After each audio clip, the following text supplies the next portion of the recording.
அந்த பருவத்தில் இளம் பிராயத்தில் எங்களை பாதித்தது ஒரு நிகழ்ச்சி, ஒரு சம்பவம். கீழக்கரையில் அந்த 80, 81, 79 வந்த தினத்தந்தி பேப்பர் தான் உங்களுக்கு தெரியும். தேதிலாம் யாவும் இல்ல. அந்த காலகட்டத்தில் கீழக்கரையில் ஒரு சம்பவம். ஒரு ஏழை வாத்தியார், முஸ்லிம் வாத்தியார், எலிமெண்டரி ஸ்கூல்ல படிச்சு கொடுக்கக்கூடிய வாத்தியார். என்ன சம்பளம் கிடைக்கும் தெரியும் உங்களுக்கு.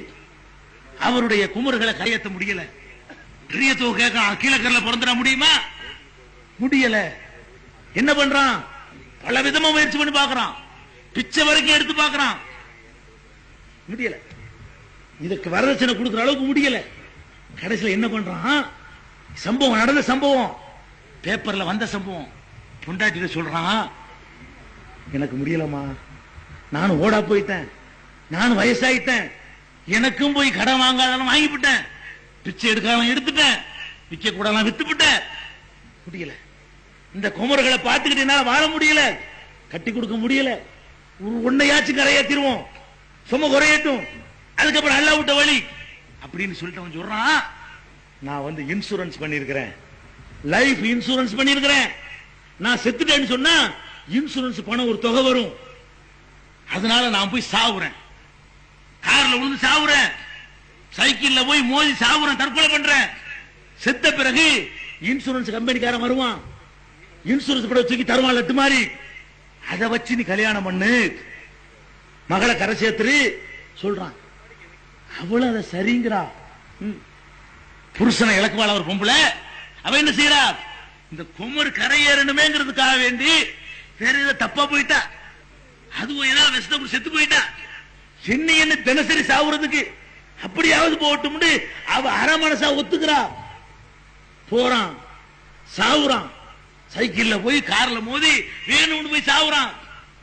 செத்தா குடும்பம் பாருங்க, இது கூட நியூஸா வந்திருக்காது. செத்த உடனே இவ ஒப்பாரி வச்சு அழிவு எல்லாத்தையும் உடைச்சுட்டா. யாரு? இந்த மாதிரி போனீங்கள, சொன்னீங்கள, போனீங்கள, மோதிட்டீங்கள, செத்து போயிட்டீங்கள, இன்சூரன்ஸ் கொடுப்பானா? இயற்கையா செத்தான் இன்சூரன்ஸ் பணம் கிடைக்கும், தானா செத்த கிடைக்காது. இவ வாயில இருந்து உண்மை வந்த பிறகு, ஊருக்கு பூரா தெரிஞ்ச பிறகு அதுவும் கிடைக்கல. அவனும் போனான், இன்சூரன்ஸ் பணம் கிடைக்கல. இத பேப்பர்ல படிக்கும் போது அன்றைக்கு ஏற்பட்ட பாதிப்பு, நம்ம வாங்குற வரதட்சணையில இப்படி ஒரு பக்கம் இருக்குதா? ஒரு வரதட்சணையினால தான் சாவுறது கூட தயார்னு ஒருத்தர் நினைக்குவானா? அப்படிப்பட்ட கொடுமையவா செய்யறோம்? ஒரு பொண்டாட்டி புருஷன் செத்தாலும் பரவாயில்லைன்னு கூட சொல்லுவாளா? அவ்வளவு பெரிய கொடுமையா? ஒரு பொண்ணை கரை சேர்க்கிறதுங்கிறது அவ்வளவு பெரிய விஷயமா? அன்னைக்கு நாங்கள் சபதம் எடுத்ததுனால எங்கள் குடும்பத்தில் வரதட்சணை கிடையாது.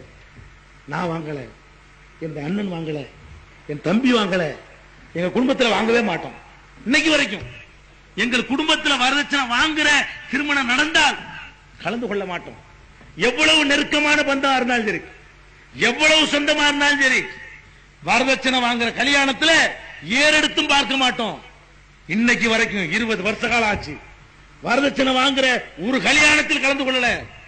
எவ்வளவு சொந்தங்களை பகைச்சிருக்கிறோம், எவ்வளவு பந்தங்களை பகைச்சோம். அந்த ஒரு நிகழ்ச்சி எங்களை பாதிச்சு, எங்களை பாதிச்ச அந்த நிகழ்ச்சி அதை விட 1000 மடங்கு அன்னைக்கு பெருகி